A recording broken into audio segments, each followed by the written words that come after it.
kí ni kókó àdúrà ọ̀la ojoojúmọ́ máa wá fi kókó àdúrà síta kí ni kókó àdúrà táwọn gbà lọ́la olúwa ṣe ìyanu tí ayé ò lè ṣe láyé mi. Do the miracle that no one can do in my life. Do the miracle. I want someone to type it for me. Oh Lord, do the miracle that no one can do in my life. Òun làdúrà ọ̀la. Ìyanu tí ẹnikẹ́ni ò lè ṣe, Olúwa ṣe nínú ayé mi. Ẹ jọ̀ọ́ ní ọ̀la ẹ má gbàgbé. Gbogbo ẹ̀yin tẹ́ ń wò láti Amẹ́ríkà, ó bá jẹ́ pòrú lẹ́wà, ẹ jẹ́ pé ìṣòro lẹ̀ yóò fi ṣe. Ẹ join mi ní by 7 a.m. ní ọ̀la lórí òkè. Màá wà lórí òkè láàárọ̀ by God grace. Bókò tí ń jẹ́ tọ́lọ́rọ̀ ẹ̀dẹ̀ rí àánú gbà. Yálà ẹ fẹ́ kí n pray fún yín. Yálà ẹ ní testimony láti share. Yálà ẹ fẹ́ bá mi sọ̀rọ̀ kan tó wà confidential. Yálà ẹ fẹ́ gbé ìgbésẹ̀ kan tẹ́ fẹ́ gbàdúrà sí. You can call my number. You can call my number by God grace. Sister Stella Diko, call me please. Call me after this program. Call me after this program. Lábẹ́ orí ọ̀fẹ́ àti májẹ̀mú Ọlọ́run ẹ ó dẹ̀ rí àánú gbà. Amen. Okay, do something new in my life. Àwọn kan ní yes, wọ́n kàn do something new in my life. Oh Lord, do the miracle that no one can do in my life. Yes, they are all the same thing. God bless you in Jesus' name. Amen. So lọ́la 7 a.m. lájọ máa pàdé lórí òkè. A tún máa pàdé ní 7 alẹ́, 7 a.m. on the mountain and 7 p.m. at night. Ìyanu á dẹ̀ ṣẹlẹ̀ lórúkọ Olúwa. Bẹ́ẹ̀ dẹ̀ ló ṣe máa rí. Ẹ jẹ́ ká tẹ́wọ́ fún orí ọ̀fẹ́. Bàbá wa àti Ọlọ́run wa gbé ọ̀gá ayé ológo Olúwa gba ọpẹ́ wa. Àyàn fúnṣẹ́ ìyanu àti iṣẹ́ agbára tó ṣe lónìí Olúwa gba ìyìn wa. Bàbá fọ́jọ́ àkọ́kọ́ Olúwa gba ọpẹ́ wa. Gba ìyìn wa. Bàbá ṣe ohun gbogbo tán Olúwa jẹ́ ká dúrà wò gbà. Àti ké pé ọ̀ fàánú dá wa lóhùn. Fàánú dá wa lóhùn. Fàánú dá wa lóhùn. Bá a ti lọ Olúwa máa bá wa lọ. Síwájú wa darapọ̀ mọ́ wa. Jẹ́ kó lọ fẹ́ Jésù Olúwa wa.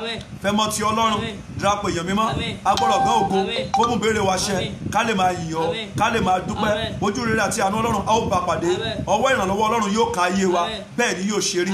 Kí ìyanu kó ṣẹlẹ̀. Jésù Olúwa wa. Àmín. Amen. Praise the Lord. Hallelujah. Praise the Lord. Hallelujah. Praise. Hallelujah. It is well with you in Jesus' name. Amen. Meet me again by 7 a.m. tomorrow morning. It shall be well with you. And don't forget your bottled water. Get one bottled water in your hand. And it shall be well with you in Jesus' name. Amen.